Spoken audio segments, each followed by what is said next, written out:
So you've left your phone plugged into the wall all night, you wake up with it fully charged and ready for a full day of selfies, catching Pokemon, and selfies of catching Pokemon.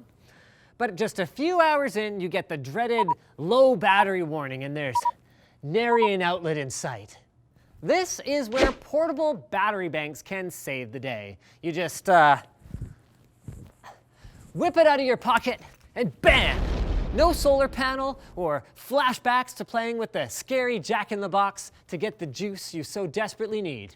But with all the options out there, how do you know which one to pick? Well, aside from the usual reading reviews and checking manufacturer reputations, just as you would do with a graphics card, a webcam, or an extra-large hamster wheel, the most obvious place to start is with the battery's capacity. It's typically expressed in milliamp hours, which, despite the name, is actually not a unit of time. Scientists must hate us, right? But rather a unit that describes the amount of electrical energy a device can hold. So you can think of a device whose battery is rated for fewer milliamp hours, like an iPhone, as a cup of water, and a battery bank rated for more milliamp hours as a bucket of water. So a battery pack with a high milliamp hour rating can hold enough energy that it can power up your devices multiple times, or power up devices like tablets with a higher battery capacity themselves. So consumer-grade battery banks start around 2,000 milliamp hours and go all the way up to over 9,000. These devices at the higher end of that range are capable of charging your average smartphone 8 times or even more. But if you've had a few of them, you might have noticed that battery banks with the same milliamp hour rating can vary quite a lot in terms of performance. So what gives? For one thing, not all batteries discharge at the same rate all the time. This is especially true if you're charging devices that draw a lot of current, such as high-end tablets. This lowers the effective capacity to below what it would be if you were just charging low-current electronics. There's also more to life than just battery size. There are features to consider. In this video here, we compared 5 rugged battery banks that advertised everything from built-in LED flashlights to shock and water resistance, though it should be noted that some of these claims didn't end up panning out in the real world. And while we're on that subject, there's more to life than manufacturers' ratings for capacity too. Linus published a video, that's me, comparing how many times 6 different brands of battery banks could recharge an iPhone SE. And while most reputable brands were within 15% of each other, the worst one tested was less than 1/3 as effective as some of the others.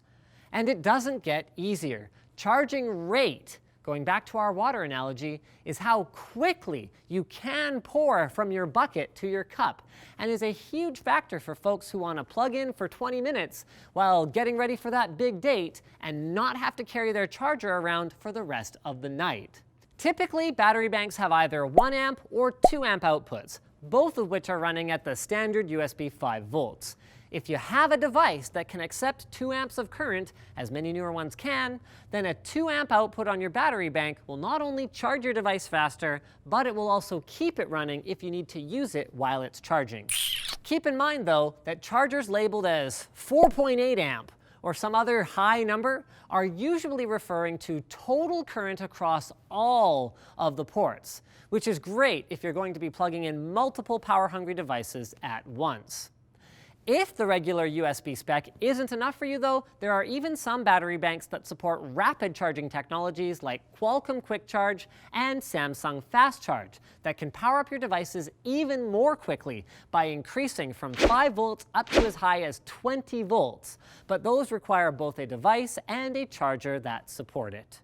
Now go forth with this knowledge and find yourself a battery bank that gives you all the power you've ever wanted. Just don't use it to try and invade Russia in the wintertime. We all know how that works out.